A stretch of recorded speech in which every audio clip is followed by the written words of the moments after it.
हम लोग पिछले क्लास में क्या देखे थे? गॉस लॉ देखे थे। क्या इसके बारे में पढ़े थे? गॉस लॉ के बारे में पढ़े थे। किसके बारे में? गॉस लॉ के बारे में पढ़े थे। तो गॉस लॉ में हम लोग इलेक्ट्रिक फ्लक्स देखे थे और उसके बाद electric field intensity due to metallic sphere के चलते देखे थे, स्ट्रेट वायर कंडक्टर के चलते देखे थे, थिन प्लेट और थिक प्लेट के चलते दिखे थे और मेटालिक बॉडी के चलते देखे थे। उसी को आगे बढ़ाते हैं आज और गॉस लॉ में एक नया आपका इलेक्ट्रिक फील्ड इंटेंसिटी का फॉर्मूला देखेंगे। देखिए वो है electric field intensity due to charge non conducting sphere. Non conducting sphere और कंडक्टिंग स्फीयर में क्या अंतर है? तो देखिए कंडक्टिंग स्फीयर क्या होगा आपका? मेटालिक बॉडी होगा। क्या होगा आपका? मेटालिक बॉडी होगा। और नॉन कंडक्टिंग स्फीयर में जो मेटालिक बॉडी नहीं होगा। तो मेटालिक बॉडी में क्या फेनोमेना होता है? मेटालिक बॉडी में फेनोमेना होगा कि अगर चार्ज रखिएगा स्फीयर में अंदर बाहर कहीं भी तो हर हाल में वो सरफेस पर ही होगा। कहाँ होगा? सरफेस पर होगा। लेकिन अगर नॉन कंडक्टिंग है, जो कि यहाँ हम देखने जा रहे हैं, तो नॉन कंडक्टिंग में क्या होगा आपका? अगर चार्ज रखेंगे जहाँ पर तो वहीं रह जाएगा। तो यहाँ पर देखिए चार्ज जो है पूरे स्फीयर में क्या है? फैला हुआ है और वह चार्ज Q है जो अमाउंट ऑफ चार्ज है।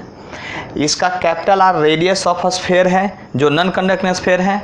और हम लोग को अंदर मतलब मेटल स्फीयर के अंदर किसी P पॉइंट पर इलेक्ट्रिक फील्ड इंटेंसिटी निकालना है। हमको इस P पॉइंट पर इलेक्ट्रिक फील्ड इंटेंसिटी निकालना है। तो वहाँ से होता हुआ एक गॉसियन सरफेस खींचेंगे। और याद कीजिए हम बोले थे 3 तरह का गॉसियन सरफेस सिर्फ आपको सिलेबस में है। एक है आपका सिलेंडर, एक है स्फीयर और एक है क्यूब। तो बताइए स्फीयर से कैसा गॉसियन सरफेस बनना चाहिए? तो स्फेरिकल ही बनना चाहिए हर हाल में। तो ज़रा गौर कीजिए, यहाँ पर अच्छी तरह से समझने की कोशिश कीजिएगा। तो यानी कि वहाँ से गॉसियन सरफेस बना दिए। लेकिन गॉस लॉ में क्या कहता है कि चार्ज जो होना चाहिए हर हाल में कहाँ होना चाहिए? चार्ज जो होना चाहिए हर हाल में आपका गॉसियन सरफेस के अंदर का होना चाहिए। तो यहाँ पर देखिए एक यूनिटी मेथड से आपको सिखाते हैं और समझाने की कोशिश करते हैं कि पूरा स्फीयर है तो चार्ज Q है, ये छोटे स्फीयर में कितना चार्ज होगा उसके चलते, जबकि यूनिफॉर्मली डिस्ट्रीब्यूटेड है। तो हम लोग सिंपल लैंग्वेज में यहाँ लिखेंगे volume 4/3 pi capital R cube है चार्ज कितना? Q चार्ज रखा हुआ है। देख लीजिए ध्यान से टोटल वॉल्यूम में। अगर वॉल्यूम क्या हो जाए? 1 हो जाए तो चार्ज क्या होगा आप ही बताइए? ये Q अब बाई क्या होगा? 4/3 पाई R क्यूब डिवाइडेड बाई होगा उतना। अगर इसमें फिर लिखते हैं वॉल्यूम कितना? 4/3 pi small R cube. Small R cube मतलब इस छोटे से वॉल्यूम में कितना होगा? तो इससे मल्टीप्लाई करेंगे हम लोग। लिखेंगे पहले Q by 4/3 pi capital R cube ये, और इसमें कितना से मल्टीप्लाई कीजिए कितना? 4/3 पाई R क्यूब। तो अब आप देखिए ध्यान से ये टर्म और ये टर्म आपका क्या होगा? कैंसिल हो जाएगा। तो चार्ज इनसाइड गॉसियन सरफेस क्या निकल के आया? चार्ज इनसाइड गॉसियन सरफेस आपका क्या निकल के आया? वो देखिए चार्ज इनसाइड गॉसियन सरफेस आपका क्या निकल के आया? आपका जो चार्ज इनसाइड गॉसियन सरफेस निकल के आया Q R cube by R cube. ये चार्ज आया गॉसियन सरफेस के अंदर। इसको ध्यान से देख लीजिए। अब यहाँ पर हम लोग क्या करेंगे? गॉस लॉ लगाएंगे। क्या करेंगे? गॉस लॉ लगाएंगे। तो लिखेंगे by Gauss law, by Gauss law. Gauss law में हम लोग क्या लगाएंगे? देखिए गॉस लॉ में होता है E.ds का इंटीग्रेशन Q/ε0 ये होता है। यानी कि गॉस लॉ ये होता है। तो इलेक्ट्रिक फील्ड तो हमको निकालना है, तो टोटल सरफेस एरिया लिखना है। किसका टोटल सरफेस एरिया लिखाएगा? तो गॉसियन सरफेस का टोटल सरफेस एरिया किसका लिखाएगा? तो गॉसियन सरफेस का रेडियस R है और ये स्फीयर है। स्फीयर का टोटल सरफेस एरिया कितना होगा? 4πr² इक्वल टू, अब चार्ज के बदले कितना लीजिएगा? इस चार्ज के बदले आपको ये चार्ज लेना है। देख लीजिए ध्यान से, चार्ज के बदले ये चार्ज लेना है। तो लिखिएगा Q/r³ by R cube charge के बदले, और एप्सिलॉन नॉट रहेगा। देखिए यहाँ स्क्वायर है जो इससे कैंसिल हो जाएगा, और इसको अरेंज करके लिखिएगा तो आपको आ जाएगा Q R by 4 pi epsilon naught R cube. यानी इलेक्ट्रिक फील्ड इनसाइड जो होगा नॉन कंडक्टिंग स्फीयर के चलते आपका क्या होगा, फार्मूला देखिए ध्यान से, Q R 4 pi epsilon naught R cube, इसके टर्म में होगा। अगर ध्यान से समझ लीजिएगा तब तो हम लिख सकते हैं नोट पॉइंट में यहाँ पर कि ई जो होगा इनसाइड वो क्या होगा, डायरेक्टली प्रोपोर्शनल टू आर होगा पोजीशन का। देखिए ई इनसाइड जो होगा जैसे जैसे, यानी कि इलेक्ट्रिक फील्ड इंटेंसिटी सेंटर पर 0 होगा, और जैसे जैसे डिस्टेंस बढ़ाइएगा इलेक्ट्रिक फील्ड इंटेंसिटी बढ़ते जाएगा कहाँ तक, अंदर तक बात है, यानी सरफेस तक बढ़ेगा। उसके बाद की बात को आगे करते हैं। तो इसमें अब लिखेंगे केस सेकेंड में आउटसाइड स्फीयर, आउटसाइड स्फीयर।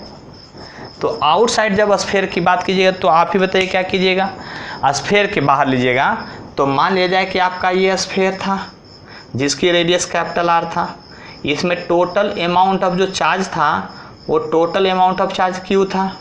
अब बाहर से जब निकालिएगा तो गॉसियन सरफेस किधर से खींचिएगा, बाहर से हर हाल से खींचिएगा। अगर यानी कि ये आर हो जाएगा अब की बार स्मॉल वाला। इसके पहले हम लोग अंदर से निकाले थे, अब की बार कहाँ से निकाले हैं, बाहर से निकाले हैं। तो बाहर से जब निकाले हैं तो ये गॉसियन सरफेस है, ये क्या है आपका गॉसियन सरफेस है, गॉसियन सरफेस है। कौन, ये वाला गॉसियन सरफेस है आपका। अब एक बात ध्यान से समझिएगा, वो समझना ये है कि अगर कोई स्फीयर है उसमें चार्ज जितना भी हो और उसको बाहर से घेर लीजिए, छोटा दूर से या बहुत बड़ा दूर से, उससे क्या फ़र्क पड़ेगा, कोई फ़र्क नहीं पड़ेगा। चार्ज जो होगा गॉसियन सरफेस अंदर हर हाल में क्या होगा, क्यू ही होगा। क्या होगा, क्यू ही होगा। तो चार्ज इनसाइड गॉसियन सरफेस क्या हो गया, चार्ज इनसाइड गॉसियन सरफेस क्या हो जाएगा आपका, वही हो जाएगा कैपिटल क्यू हो जाएगा जो है। तो बाई गॉस लॉ से चलिए, किससे चलिए, बाई गॉस लॉ से चलिए। गॉस लॉ से चलिए, क्या होगा गॉस लॉ में, आप लिखेंगे फिर से उसी तरह से ई डॉट डी एस का इंटीग्रेशन क्या होगा, क्यू बाई एप्सिलॉन नॉट होगा। अब देखिए चार्ज के बदले क्या लिखे, क्यू, और एरिया तो वही लिखाएगा आपका 4 पाई आर स्क्वायर, और क्या होगा क्यू बाई एप्सिलॉन नॉट। तो अब आप देखिए क्या होगा, इलेक्ट्रिक फील्ड इंटेंसिटी जब इसका लिखेंगे तो आएगा Q by 4 pi epsilon naught R square. देख लीजिए ध्यान से, यानी कि आउटसाइड जो है आपका, आउटसाइड में जो फार्मूला है वो पॉइंट चार्ज का फार्मूला है। तो देखिए पॉइंट चार्ज का फार्मूला कहाँ कहाँ आया आपका, एक पॉइंट चार्ज के चलते अगर electric field intensity certain distance पर निकालते हैं तो Q by 4 pi epsilon naught R Q था। मेटालिक स्फीयर के चलते इसके पिछले क्लास में ड्राइव किए थे, तो स्फीयर के बाहर जो था आपका यही फार्मूला था। और आज भी आपका फिर कौन सा फार्मूला, नॉन कंडक्टिंग के लिए भी बाहर यही आया। इसका मतलब एक बात समझने की कोशिश कीजिए, यानी चार्ज जब मेटालिक स्फीयर या किसी भी स्फीयर पर रहे और बाहर से स्टडी करेंगे तो हमको ये लगेगा कि टोटल का टोटल चार्ज इसके सेंटर पर कंसंट्रेटेड है, तब ना डिस्टेंस सेंटर से में, ये आर नहीं, सरफेस रेडियस के बाद वाला आर नहीं है, ये सेंटर से मेजरमेंट है, यानी इस तरह से। तो यहाँ तो ये हो गया इन्वर्सली प्रोपोर्शनल टू आर। तो एक ग्राफ देख लीजिए ध्यान से, क्या कीजिए, एक ग्राफ देख लीजिए। वो ग्राफ आपका क्या है, इलेक्ट्रिक फील्ड इंटेंसिटी, ऐसे इसके नीचे लिखना चाहिए था आपको बोर्ड के एग्जाम में, लेकिन मैं यहीं पर लिख देता हूँ। ये ग्राफ आपको रिप्रेजेंट कर रहा है, देखिए क्या, इलेक्ट्रिक फील्ड इंटेंसिटी और पोजीशन में रिलेशन। तो याद कीजिए आपका अंदर जो है इलेक्ट्रिक फील्ड क्या है, अंदर जो है इलेक्ट्रिक फील्ड आपका क्या है, डायरेक्टली प्रोपोर्शनल है, और बाहर में इन्वर्स स्क्वायर का रिलेशन है। ये आउटसाइड जो है आपका वो इनसाइड था, और यहाँ ई जो है आउटसाइड जो है वो क्या है, inversely proportional to R square है। तो आप बताइए, डायरेक्टली प्रोपोर्शनल है तो स्ट्रेट लाइन होगा, और फिर क्या होगा, इन्वर्सली है तो आपका क्या होगा, हाइपरबोला होगा। क्या होगा, हाइपरबोला होगा। तो कुछ दूर तक स्ट्रेट लाइन हुआ, और वो स्ट्रेट लाइन कहाँ तक होगा, जहाँ तक आपका सरफेस ऑफ स्फीयर रहेगा। उसके बाद यहाँ से क्या होगा, ये आपका होगा हाइपरबोला, इस तरह से इन्फिनिटी तक चला जाएगा। यानी कहने का मतलब क्या हुआ ये जो r होगा यहाँ पर वो r बराबर रेडियस ऑफ स्फीयर होगा। यही आपका इलेक्ट्रिक फील्ड इंटेंसिटी का ग्राफ हो गया, किसके लिए? नॉन कंडक्टिंग के लिए। जबकि पिछले क्लास में याद कीजिए कंडक्टिंग के लिए बनाए थे तो ये वाला पोर्शन नहीं था, क्योंकि कंडक्टिंग यानी मेटल के अंदर इलेक्ट्रिक फील्ड इंटेंसिटी नहीं पाया जाता है। बात समझ में आ गया होगा अच्छी तरह से। तो ये सब था गॉस लॉ का एप्लीकेशन फार्मूला यानी थ्योरी। और फिर इसमें तो आपको पता है कि थ्योरी पहले लर्न करना है, समझना है, उसके बाद क्वेश्चन, और क्वेश्चन का तो यहाँ पर आपको मीनिंग समझना पड़ता है। तो अब हम पहले क्वेश्चन कुछ देखेंगे डिफरेंट बुक का, और तब फिर आगे चलेंगे। तो हम लोग अब आगे क्वेश्चन देखते हैं, गॉस लॉ पर आधारित क्वेश्चन किस तरह से होता है उस पर। तो देखिए सबसे पहले एससी वर्मा का ये क्वेश्चन है, उसमें भी पहला नंबर है। कहता है the electric field intensity is given by, electric field intensity जो दिया हुआ है सर्टेन रीजन में इससे दिया हुआ है। Find flux of this field through area this, और वो एरिया जो है पैरेलल टू वाईजेड प्लेन है। पैरेलल टू क्या है? वाईजेड प्लेन है। किस में है? वाईजेड प्लेन में है। तो कहता है इलेक्ट्रिक फ्लक्स निकालिए। तो देखिए ये बेसिक डिफिनीशन से है। आप क्या जानते हैं जरा ध्यान दीजिएगा। वी नो डैट क्या जानते हैं? Electric flux phi equal to क्या जानते हैं? ई डॉट एस, एरिया जानते हैं, डॉट प्रोडक्ट ऑफ जानते हैं इलेक्ट्रिक फील्ड इनटू एरिया। यानी इलेक्ट्रिक फ्लक्स का डिफिनीशन ही था dot product of electric field and area. तो देखिए ध्यान से समझिएगा मेरी बात को, तो ज़्यादा कोई कष्ट नहीं होगा। आपको गिवन है इलेक्ट्रिक फील्ड, क्या गिवन है? इसको देखिए आप क्या कीजिए, इसे डिवाइड कर दिए डायरेक्ट, तो हो जाएगा ये कितना? 1.2 इंटू 10⁻³ आई कैप, और इससे डिवाइड कीजिएगा तो हो जाएगा 1.6 इंटू 10⁻³ जे कैप, ऐसा दिया हुआ है। अब देखिए यहाँ पर आगे ये देखना है आपको कि यहाँ पर जो एरिया है यानी जो एरिया वेक्टर है वो वेक्टर किधर है। तो एक बात पहले समझ लीजिए, थोड़ा सा इसमें कन्फ्यूजन होगा उसको दूर कर लीजिए। तो देखिए मेरी बात को समझने की कोशिश कीजिएगा। जैसे दिस इज द एरिया, ये क्या है? एक एरिया है आपका। तो एरिया वेक्टर का डायरेक्शन किधर होता है उसको समझिए। एरिया वेक्टर का डायरेक्शन जो होता है, अगर आपका ये बुक इस तरह से है, अगर ये बुक आपका ये एक्स है और ये वाई है, तो इस पर एक्स वाई प्लेन हुआ। ये एक्स है, ये वाई है, तो एक्स वाई प्लेन हुआ। एक्स वाई प्लेन पर एकदम परपेंडिकुलर रखिए, तो ये डायरेक्शन हो गया इस वेक्टर का। आने की एक्स वाई प्लेन में अगर कोई एरिया है तो उस एरिया वेक्टर डायरेक्शन जेड होगा। बात समझ में आया? और यदि यह जेड एक्सिस ऊपर की ओर मानते हैं और अगर ये एक्स मानते हैं, तो ये जो होगा इसका डायरेक्शन होगा एरिया वेक्टर का। यानी एरिया वेक्टर डायरेक्शन क्या होगा? उसके परपेंडिकुलर होगा। यानी कि तो समझ लीजिए बोर्ड जो है आपका कौन सा प्लेन में है। मान लिया जाए इधर x माने हैं और इधर z है, तो इसका एरिया वेक्टर क्या होगा? आपका y के लॉन्ग होगा। तो उसी तरह से यहाँ पर yz प्लेन है, तो खुद सोचिए yz प्लेन है तो एरिया वेक्टर का डायरेक्शन किधर होगा? i के लॉन्ग होगा। किधर होगा? i के लॉन्ग होगा। और वही यहाँ पर नहीं दिया हुआ था, तो हम लोग यहाँ पर लिखेंगे क्या? आई, और डॉट प्रोडक्ट आपको पता है ना सामने सामने लिखा जाता है, तो 0.2 आई कैप लिखेंगे। और जे के बारे में कुछ दिया नहीं है क्वेश्चन में, तो फालतू है। तो डॉट प्रोडक्ट करने के लिए वहाँ 0 जे अगर इसमें जोड़ भी दीजिए तो कोई फर्क नहीं पड़ेगा। और अब आप डॉट प्रोडक्ट कर दीजिए, यानी फ्लक्स बराबर जो होता है आपका formula E dot D S, तो इलेक्ट्रिक फ्लक्स जो होगा यहाँ पर डॉट प्रोडक्ट कीजिए। तो सामने सामने डॉट प्रोडक्ट करते हैं तो क्या होता था? ये 1 हो जाता है, और इस दोनों को मल्टीप्लाई कीजिए तो ये कितना हो गया? अगर 2.4 लिखते हैं तो यहाँ पर होगा 10⁻²। क्योंकि आप समझ सकते हैं, और ये हो गया 0, तो फ्लक्स तो स्केलर क्वांटिटी, इसमें डायरेक्शन अब होगा नहीं, इतना प्लस 0 लिखने से भी कोई फ़ायदा नहीं होगा।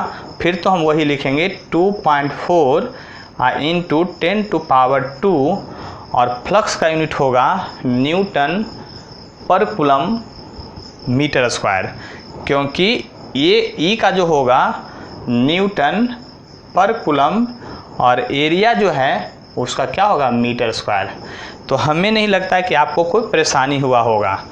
तो ये this is the basic problem, ये क्या है, बेसिक प्रॉब्लम था, जो एक ही प्रॉब्लम से आप समझ सकते हैं कि कैसे आपको करना है। जब भी आपको इस तरह का क्वेश्चन रहे, डरे नहीं, आपका डॉट प्रोडक्ट ही होगा, एकदम सिंपल मेथड है, ज़्यादा कोई टेंशन नहीं देगा। एरिया का डायरेक्शन आपको शायद नहीं दिया रहेगा हमेशा, और आपको निकालने के लिए अभी जो कंसेप्ट बताए उसको ध्यान दीजिएगा कि एरिया वेक्टर जो होता है प्लेन पर हमेशा परपेंडिकुलर है। यदि एक्स वाई प्लेन है तो जेड के अलोंग होगा, वाई जेड प्लेन है तो एक्स के अलोंग होगा, एक्स जेड प्लेन है तो वाई के अलोंग होगा। ठीक है, तो ये था पहला क्वेश्चन। फिर ये भी एससी वर्मा का ही क्वेश्चन है, कहता है so that there can be no net charge in a region in which electric field is uniform at all point. आपको प्रूफ करके दिखाना है कि अगर किसी रीजन में यूनिफॉर्म इलेक्ट्रिक फील्ड है, यदि किसी रीजन में यूनिफॉर्म इलेक्ट्रिक फील्ड है तो उस रीजन में कोई चार्ज नहीं होगा। इलेक्ट्रिक फील्ड है लेकिन चार्ज नहीं होगा, ये प्रूफ करके आपको दिखाना है, जबकि आपको पता है इलेक्ट्रिक फील्ड किसके द्वारा होता है, डेवलप चार्ज के द्वारा होता है।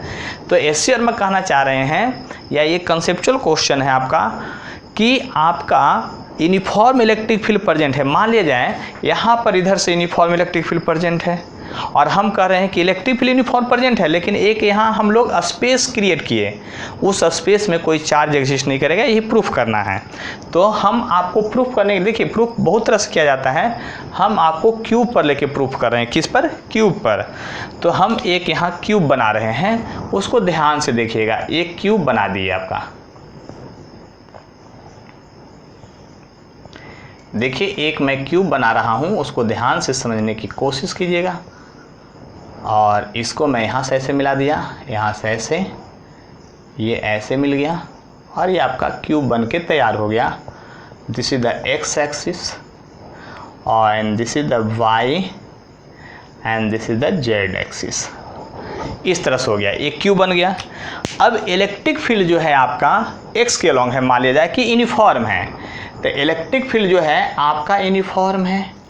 क्या है? यूनिफॉर्म है। क्यूब के अंदर नहीं दिखेगा, इसलिए आपको बता रहे हैं, इस तरह से है, यहाँ पर है, और यही इलेक्ट्रिक फील्ड इधर ये बाहर निकल रहा है। फिर ठीक है, ये इलेक्ट्रिक फील्ड इधर क्या कर रहा है, बाहर निकल रहा है। तो अब याद कीजिए, ये इलेक्ट्रिक फील्ड है एक्स के अलोंग, तो ई आई लगा देते हैं, आई कैप लगा देते हैं, और ई नॉट इसके मैग्नीट्यूड को इंडिकेट कर देते हैं। अगर इसका साइड ए है क्यूब का, तो इसका एरिया ए स्क्वायर हो जाएगा। अब जरा गौर कीजिए, समझने की कोशिश कीजिए कि फ्लक्स किस किस सरफेस से होगा और किस किस सरफेस से नहीं होगा। इस बात को समझने की कोशिश कीजिएगा। देखिए हम बताते हैं, जरा ध्यान दीजिएगा। यही मान लीजिए कि क्यूब है आपका, मान लेते हैं कि ये एक आपका क्या है, क्यूब है। तो इस क्यूब में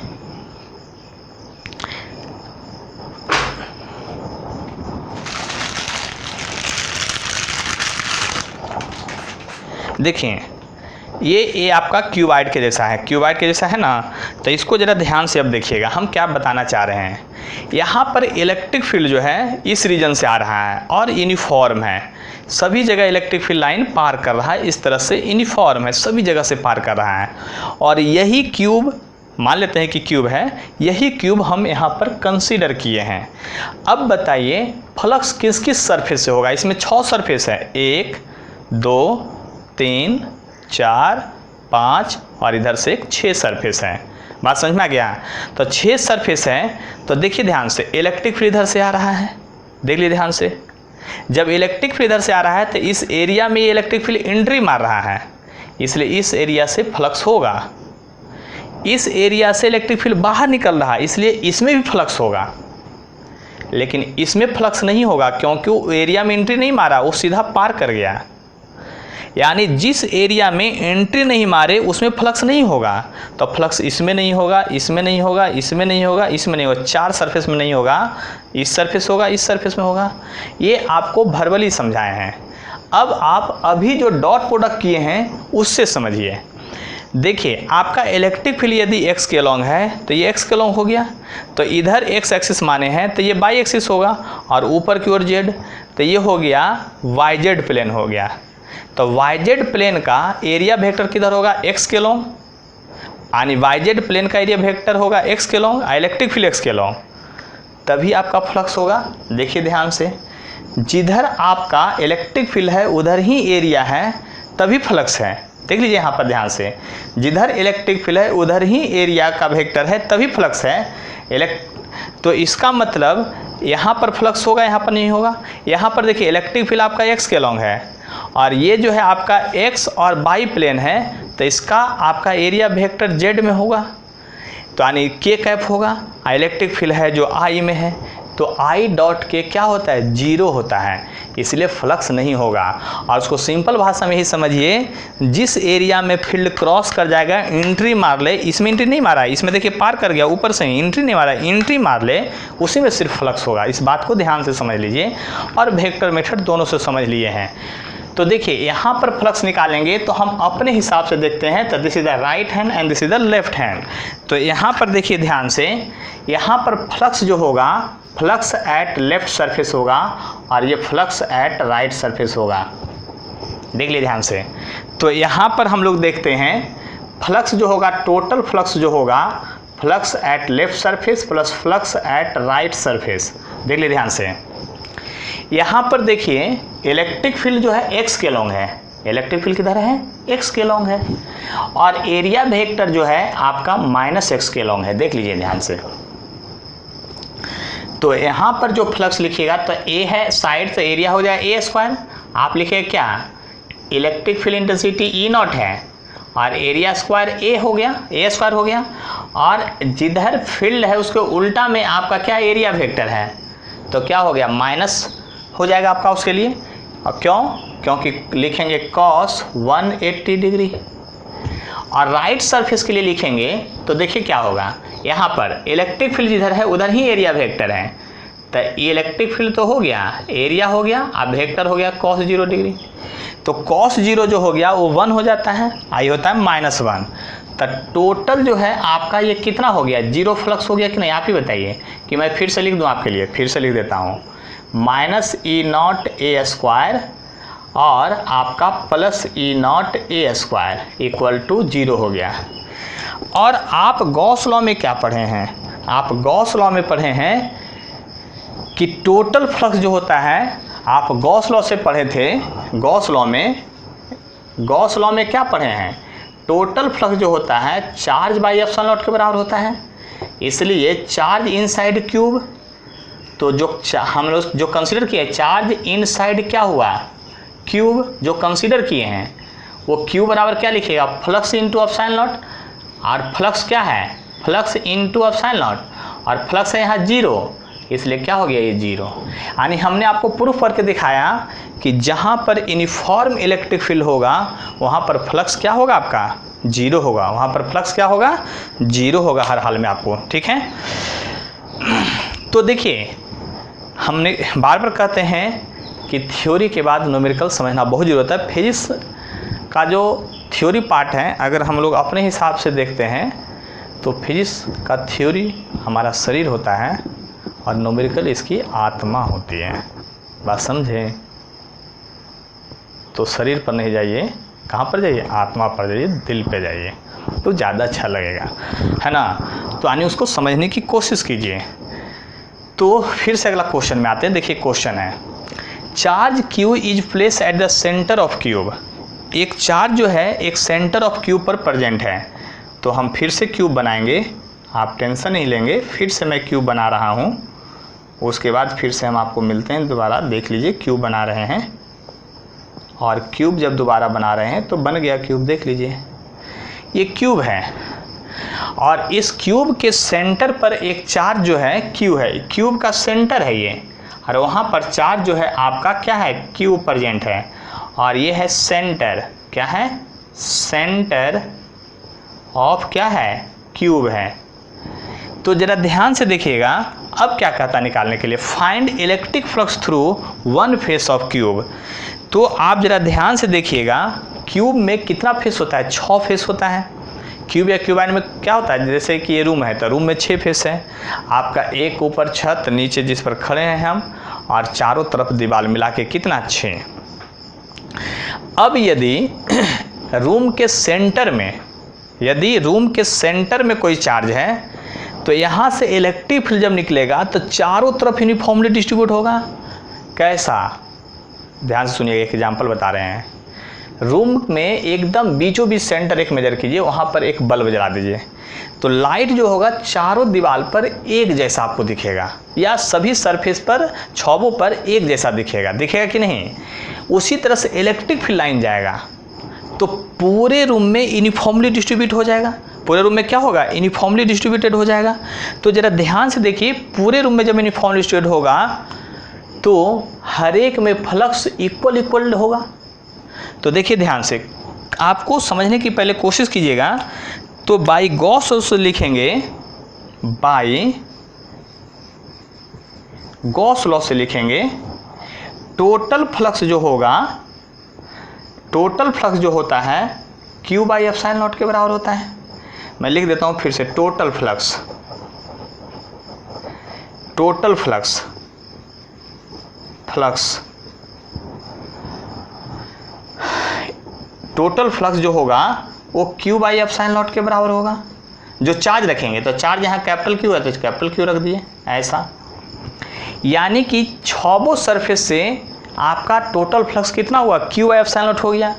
और फ्लक्स स्केलर है कि वेक्टर, तो स्केलर है, तो स्केलर क्वांटिटी को तो सिंपली डिवाइड करते हैं हम लोग, 6, 7 से 5 से मैथ पढ़ते आ रहे हैं। तो आप बताइए 6 सरफेस के लिए फ्लक्स इतना है, कितना सरफेस के लिए, 6 सरफेस के लिए फ्लक्स इतना है, तो एक सरफेस के लिए फ्लक्स कितना होगा वो आप भी निकाल सकते हैं, न्यूटन मेथड आता है।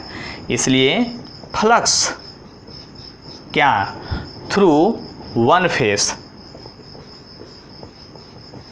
थ्रू वन फेस क्या होगा आप ही बताइए। इसमें 6 से डिवाइड कर दीजिए। ये पीएमटी में भी क्वेश्चन पूछ चुका है और आपको बोर्ड में भी आ चुका है। यानी कि फ्लक्स जो होगा एक सरफेस से कितना होगा आपका, Q बाई 6 एप्सिलॉन नॉट होगा। तो ये सब क्वेश्चन को समझने की कोशिश कीजिए, और क्वेश्चन समझ में आ जाएगा, फिर से थ्योरी का वीडियो एक बार देखिएगा तो फिर आपका क्लियर होगा कि गॉस लॉ क्या है। और फिर आगे अभी क्वेश्चन देखता है। हम लोग देख रहे हैं, a charge Q placed at the centre of hemisphere, find electric flux through hemispherical surface. देखिए ध्यान से देखिएगा, कहता है एक हेमिस्फेयर है, एक क्या है, हेमिस्फेयर है, और हेमिस्फेयर मैं बना देता हूँ, ध्यान से देख लीजिएगा। दिस इज द हेमिस्फेयर, ये क्या है आपका, हेमिस्फेयर है। इसके सेंटर पर एक चार्ज Q यहाँ पे रखा हुआ है, इसके सेंटर पर जो चार्ज रखा हुआ है वो Q चार्ज रखा हुआ है। कितना चार्ज रखा हुआ है, Q चार्ज रखा हुआ है। तो कहता है इस हेमिस्फेयर के थ्रू कितना फ्लक्स होगा ये बताइए। तो याद कीजिए, यहाँ पर हम लोग गॉस लॉ लगाएंगे। कौन सा लॉ लगाएंगे, गॉस लॉ लगाएंगे। लेकिन गॉस लॉ में लगाते समय एक बात का ध्यान दीजिए, स्टेटमेंट उसका क्या था गॉस लॉ का, total electric flux associated, associated मतलब उसके अंदर होता है, total electric flux associated within enclose Gaussian surface, Gaussian surface, यानी गॉसियन सरफेस क्लोज होना चाहिए, ओपन नहीं। यानी कि ये पेज बना दीजिएगा तो गॉसियन सरफेस नहीं लागू होगा, आपको क्या बनाना पड़ेगा, क्यूब, सिलेंडर, या फिर आपका स्फेयर, इस तरह का चीज़ बनाना पड़ेगा क्लोज। तो आप बताए हेमिस्फेयर हैं तो इसको फुल स्फेयर में बदल दीजिए। जब फुल स्फेयर में बदल दीजिएगा तो आप ही बताइए ऐसे बदल जाएगा कि नहीं आपका ये। अब जब फुल स्फीयर में बदल गया तो टोटल फ्लक्स क्या होगा, गॉस लगा दीजिए, यानी कि by Gauss law total flux associated with sphere, यानी कि फ्लक्स वाला क्या होगा, Q बाई एप्सिलॉन नॉट, क्या होगा, Q बाई एप्सिलॉन नॉट होगा, क्या होगा आपका, Q बाई एप्सिलॉन नॉट होगा। इसलिए फ्लक्स थ्रू हेमिस्फीयर क्या होगा, यानी फ्लक्स थ्रू हेमिस्फीयर क्या होगा, फ्लक्स थ्रू हेमिस्फीयर, हेमिस्फीयर क्या होगा, तो फ्लक्स थ्रू हेमिस्फीयर होगा इसका आधा। यानी समझिए कैसे बन रहा है उसको समझिए।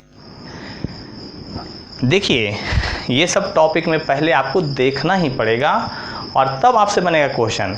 थ्योरी पढ़ लीजिएगा तो अपने से क्वेश्चन न के बराबर बनेगा। पहले आपको देखना पड़ेगा कि आखिर इसमें क्वेश्चन किस प्रकार से बनते हैं, तब जाके आपको समझ में आएगा। तो बात समझते रहिए, हम बता रहे हैं आगे। देखिए यहाँ एक अगला क्वेश्चन है, नेक्स्ट क्वेश्चन है, spherical volume has a charge density इतना कूलम पर मीटर क्यूब, और तब कहता find electric field at a point inside the volume at a distance of 4 centimetre from the centre. यानी इसको बनाने का टेक्निक है जिसको समझने की कोशिश कीजिए। देखिए एक स्फीयर है, इसके अंदर पूरा चार्ज भरा हुआ है और स्फेरिकल वॉल्यूम है जो भी है, और इसका चार्ज अंदर नहीं दिया है, उसका वॉल्यूमेट्रिक चार्ज डेंसिटी दिया है, कूलम पर metre cube volumetric charge density दिया हुआ है। जब वॉल्यूमेट्रिक चार्ज डेंसिटी दिया हुआ है तो कहता है सेंटर से 4 सेंटीमीटर की दूरी पर, सेंटर से 4 सेंटीमीटर की दूरी पर इस P पॉइंट पर इलेक्ट्रिक फील्ड क्या होगा ये बतला दीजिए। तो इसके लिए फार्मूला तो अभी हम लोग पढ़े थे, इसके जस्ट लास्ट डेरिवेशन में हम लोग पढ़े हैं। तो फार्मूला जब पढ़े हैं तो आप तो जानते हैं, तो वी नो डैट, क्या आज ही पढ़े हैं, इसी क्लास में पढ़े हैं, we know that electric field जो होगा अंदर वो क्या होता था, Q R by 4 pi epsilon naught R cube होता है। देख लीजिए ध्यान से, लेकिन यहाँ तो उस तरह दिया नहीं है, डेंसिटी के टर्म में दिया हुआ है। तो वॉल्यूमेट्रिक चार्ज डेंसिटी जो रो होता था, यानी वॉल्यूमेट्रिक चार्ज डेंसिटी जो रो होता था वो चार्ज बाई वॉल्यूम होता है, यानी 4/3 पाई कैपिटल R क्यूब। देख लीजिए ध्यान से। अब इस चार्ज को यहाँ पर इलेक्ट्रिक फील्ड के फार्मूला में पुट कीजिए। अब इस चार्ज को जब इलेक्ट्रिक फील्ड के फार्मूला में पुट कीजिएगा तो क्या आएगा, आप देखिए ध्यान से। देखिए Q के बदले वैल्यू पुट कीजिएगा, तब Q के बदले वैल्यू पुट कीजिए तो ये दोनों मल्टीप्लाई होकर के वहाँ रखाएगा। तो मल्टीप्लाई होकर रखाएगा तो मैं पहले देखिए लिख देता हूँ, ये 4 पाई R क्यूब और 3 नीचे चला गया, और इंटू रो, इस चार्ज के बदले अभी रखे हैं, और ये स्मॉल r तो होगा ही, और ये वाला डाटा होगा ही 4 pi epsilon naught R cube. तो अब देखिए ध्यान से, जो कैंसिल हो रहा है, जो कट रहा है, वो 4 पाई आपका R क्यूब ऊपर भी है और 4 पाई R क्यूब नीचे भी है, ये कट जाएगा आपका। तो आपके पास जो बचेगा वो बचेगा आपका क्या, रो R और कितना 3 एप्सिलॉन नॉट। देख लीजिए ध्यान से, यानी कि 3 एप्सिलॉन नॉट ये बच गया आपका। तो अब ध्यान से समझने की कोशिश कीजिएगा, आपको क्वेश्चन किस तरह से चेंज कर देता है। हम लोग ये फार्मूला लर्न किए थे, ये फार्मूला ड्राइव किए, और जानबूझ के वहाँ पर ये वाला फार्मूला छोड़ दिए थे क्योंकि क्वेश्चन में समझाना था।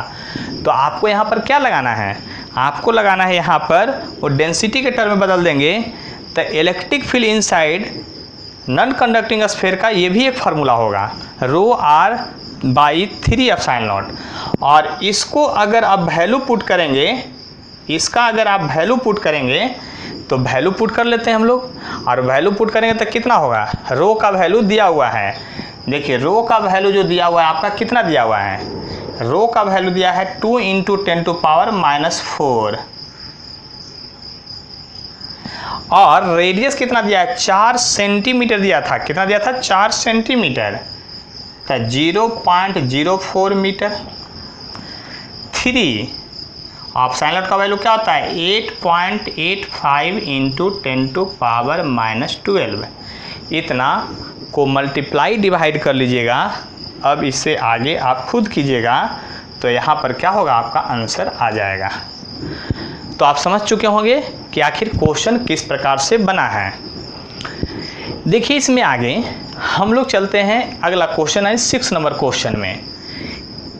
देखिए आज हम आपको ये प्रूफ करने जा रहे हैं, केमिस्ट्री में बहुत कुछ पढ़े हैं लेकिन केमिस्ट्री का ही क्वेश्चन है ये। आपको एटम में प्रोटॉन भी होता है, इलेक्ट्रॉन भी होता है, न्यूट्रॉन भी होता है। एटम में चार्ज पार्टिकल होता है, लेकिन सिंगल एटम जो भी होगा वो इलेक्ट्रिकली न्यूट्रल होगा। एटम की बात कर रहे हैं, आयंस की बात नहीं कर रहे हैं। ज़रा ध्यान से सुनिएगा मेरी बात को, हम एटम की बात कर रहे हैं, आयन की बात नहीं कर रहे हैं। तो एटम हमेशा इलेक्ट्रिकली न्यूट्रल होता है, उसको प्रूफ करने जा रहे हैं। और भी बहुत सारा चीज़ देखने जा रहे हैं, यानी एटम के अंदर भी इलेक्ट्रिक फील्ड एग्जिस्ट करेगा, एटम के अंदर भी इलेक्ट्रिक फील्ड एग्जिस्ट करेगा। इसी को प्रूफ करने की कोशिश कर रहे हैं, इसलिए इसको ध्यान से समझने की कोशिश कीजिएगा। कहता है consider beryllium atom. Beryllium atom आप पढ़े हैं, 4 इसका एटॉमिक नंबर होता है, और मास जो होता है इसका मास नंबर कितना होता है, 8 होता है। तो कहता है बेरिलियम एटम में जो है 4 प्रोटॉन एंड बेरिलियम एटम में 4 proton and 4 neutron present inside nucleus, और न्यूक्लियस का रेडियस दे दिया है। कहता है 2 1s electron and 2 2s electron at average distance of इतना इतना दिया हुआ है। यानी कि मैं बेरिलियम एटम पहले बना देता हूँ, ठीक है, उसके बाद की बात करते हैं। तो बेरिलियम एटम जब हम बना देते हैं तो ज़रा गौर कीजिएगा, समझने की कोशिश कीजिएगा थोड़ा सा, कि बेरिलियम एटम जब बनेगा तो यहाँ पर एक आपका ये न्यूक्लियस बनेगा। इस न्यूक्लियस में 4 प्रोटॉन होंगे और 4 न्यूट्रॉन होंगे। फिर आपका ऑर्बिट बनेगा इस तरह से, जिस पर इलेक्ट्रॉन घूमता है, this is the 1s orbit. और फिर आपका जो है ये आपका 2s ऑर्बिट है। यानी कि हम बेरिलियम एटम बना रहे हैं, इसमें 2 इलेक्ट्रॉन होगा, तो दोनों इलेक्ट्रॉन तो एक जगह होगा नहीं, यानी 1 इलेक्ट्रॉन यहाँ होगा, 1 इलेक्ट्रॉन हम लोग डायमेट्रिकली अपोजिट मान रहे हैं जनरली, इसका इलेक्ट्रॉन यहाँ होगा तो इसका इलेक्ट्रॉन यहाँ होगा। यानी ये 1s ऑर्बिट है, और ये क्या है आपका 2s ऑर्बिट है, और ये क्या है, न्यूक्लियस है। बेरिलियम एटम बना दिए।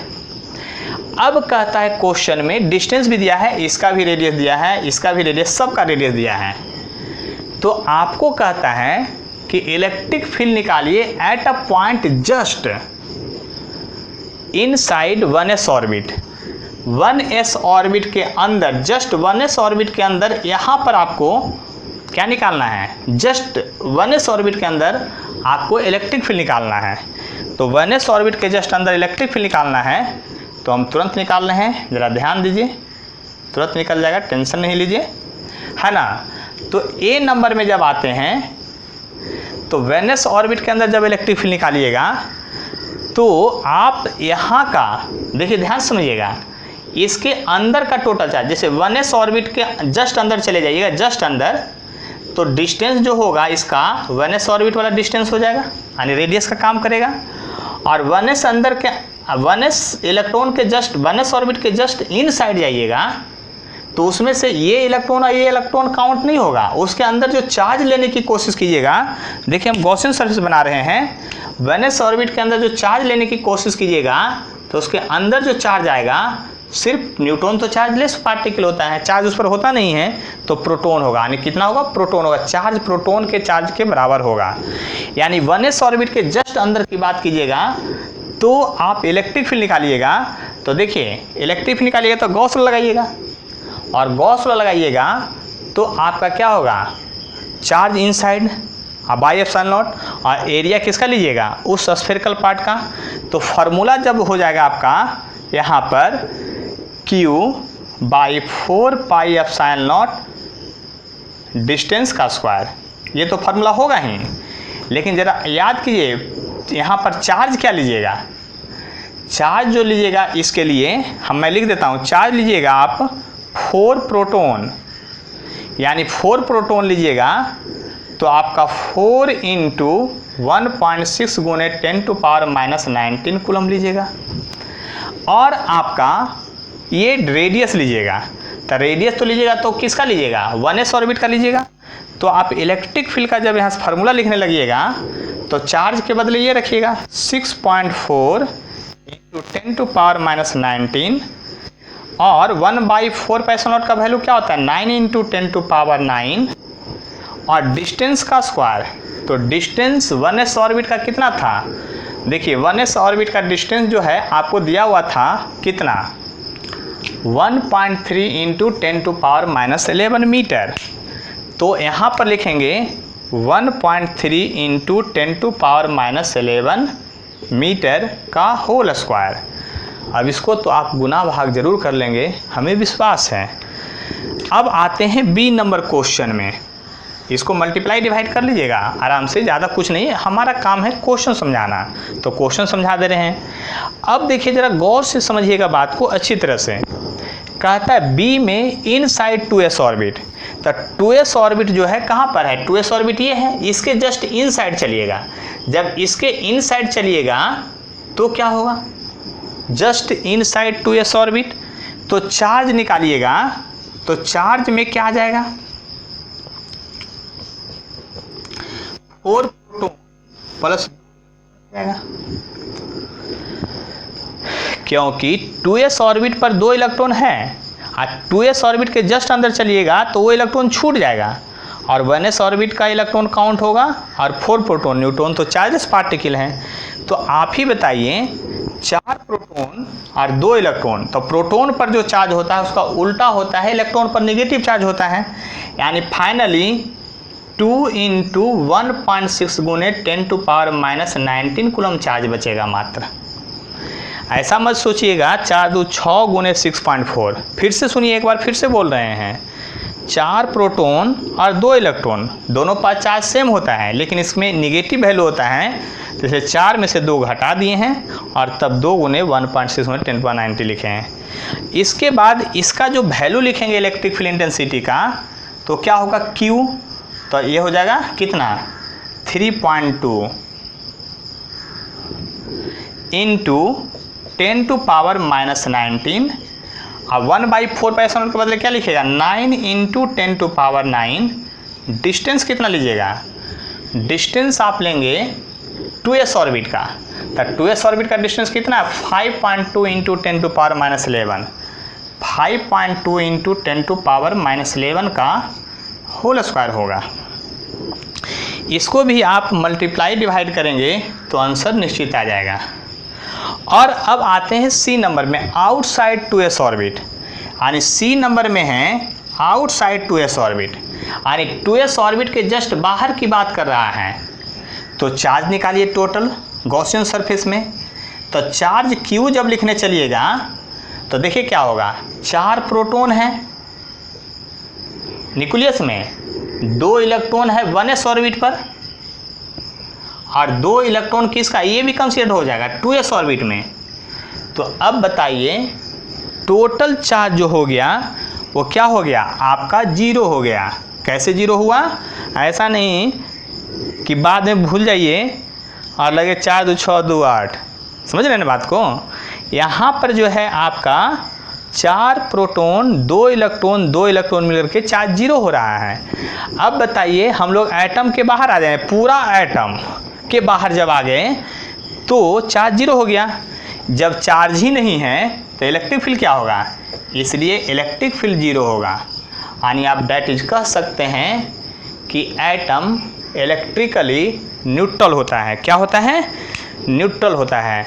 और लेकिन एक बात याद कीजिए, एटम जो है वो इलेक्ट्रिकली न्यूट्रल है, यानी कि एटम इतना बड़ा है तो उसके बाहर, एटम के चलते उसके बाहर कहीं भी इलेक्ट्रिक फील्ड एग्जिस्ट नहीं करेगा। लेकिन एटम के अंदर इलेक्ट्रिक फील्ड एग्जिस्ट करता है। देखिए एटम के अंदर न्यूक्लियस के चलते यहाँ और चार्ज के चलते इलेक्ट्रिक फील्ड एग्जिस्ट कर रहा है 2 केस में। यानी कि एटम न्यूट्रल होता है कहाँ, आउटसाइड। इनसाइड उसका इलेक्ट्रिक फील्ड प्रेजेंट होता है। तो केमिस्ट्री का भी कुछ नॉलेज आया, तो इसको देखिए ध्यान से, उसके बाद फिर आगे चलते हैं।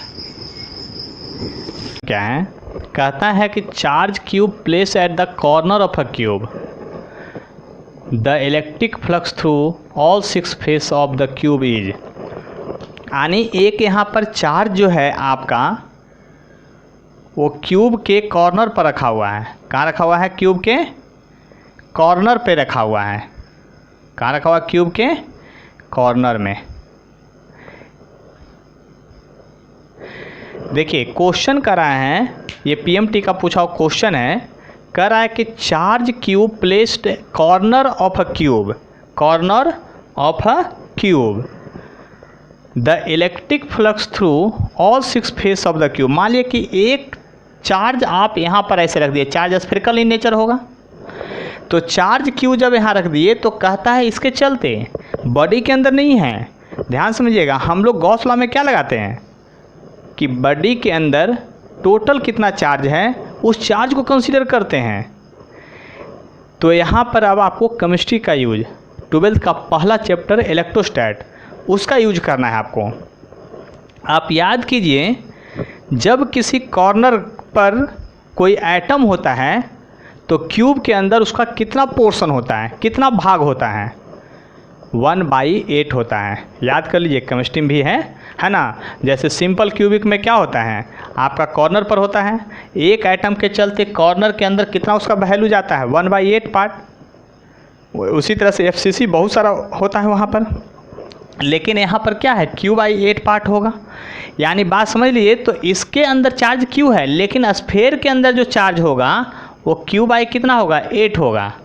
इसी बात को समझना था यहाँ पर, और बाकी क्वेश्चन आसान है।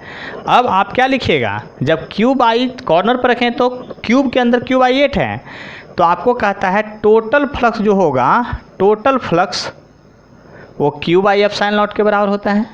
इसलिए टोटल फ्लक्स हो जाएगा Q/8ε0।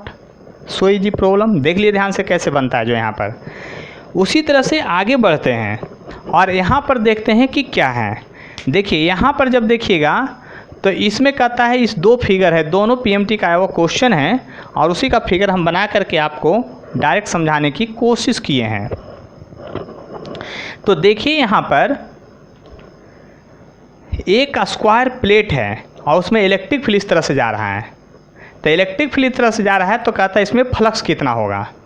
तो सॉल्यूशन जब करने लगेंगे तो याद कीजिए, फिगर फर्स्ट में जब चलेंगे और टोटल फ्लक्स लिखेंगे, टोटल फ्लक्स, तो वो 0 होगा। कहिए क्यों 0 होगा, क्योंकि आप याद कीजिए यहाँ इलेक्ट्रिक फील्ड जिधर है उसके परपेंडिकुलर जो है आपका क्या है, एरिया वेक्टर है, यानी इसमें भी फ्लक्स 0 होगा। और सेकेंड में भी क्या होगा, टोटल फ्लक्स 0 होगा। टोटल फ्लक्स क्या होगा, 0 होगा। कहिए क्यों 0 होगा, तो आप क्या बताए थे कि फ्लक्स होने के लिए फील्ड हमेशा उस सरफेस एरिया से पार करना चाहिए। इसके ये ऊपर से पार कर रहा है, ये भी ऊपर से पार कर रहा है, और ये सब एंगल वगैरह, लेंथ वगैरह, इलेक्ट्रिक फील्ड का मैग्नीट्यूड, ये सब फालतू में डाटा दिया हुआ है। बात को समझने की कोशिश कीजिए, ठीक है। देखिए नेक्स्ट क्वेश्चन है, an electric dipole placed inside cube as shown in figure, find electric flux. एक इलेक्ट्रिक डायपोल जो है एक क्यूब के अंदर है, तो फ्लक्स निकालना, find electric flux through cube. यहाँ कर दिए find electric flux through cube, through cube. Electric flux through cube क्या होगा ये बतलाना है। तो नेट मतलब टोटल चार्ज इनसाइड क्यूब क्या होगा आप लोग बताइए। तो टोटल चार्ज इनसाइड क्यूब होगा तो डायपोल रखे हैं ना, तो जितना प्लस चार्ज है उतना ही माइनस चार्ज है, तो चार्ज क्या हो गया 0। इसलिए इलेक्ट्रिक फ्लक्स क्या हो जाएगा आपका, इलेक्ट्रिक फ्लक्स गॉस लॉ से लगाइएगा तो Q बाई एप्सिलॉन नॉट होगा, और चार्ज 0 है इसलिए 0 बाई एप्सिलॉन नॉट क्या हो गया 0 हो गया। तो यहाँ पर हम लोग देखें कि फ्लक्स किस तरह से 0 होगा, तो याद कीजिए हम लोग किस तरह से यहाँ पर ध्यान दीजिएगा, समझ लीजिएगा हम क्या बताना चाह रहे थे जो। तो आज था गॉस लॉ का दूसरा क्लास जिसमें हम लोग न्यूमेरिकल पर डिस्कशन किए हैं, और अगले क्लास में भी न्यूमेरिकल ही चलेगा क्योंकि न्यूमेरिकल बनाएंगे तभी सब कुछ आगे फिर आपको समझ में आएगा। अब इसके बाद हम लोग NCERT न्यूमेरिकल बनाएंगे और तब फिर NCERT का सेकेंड चैप्टर चालू होगा। और उसके पहले NCERT का न्यूमेरिकल जब बताएंगे उसके पहले आप लोग को क्या करना है, टोटल जितना फार्मूला है उसको लर्न कर लेना है, उसको समझ लेना है, फिर कॉपी बना लीजिए, है ना। और हम लोग का लॉकडाउन भी खुलने वाला है, खुलेगा ही हर हाल में, है ना। तो फिर क्लास में तो बाकी सब पढ़ेंगे ही, ठीक है। तो आज का क्लास यहीं तक, फिर अगले क्लास में हम लोग मिलते हैं।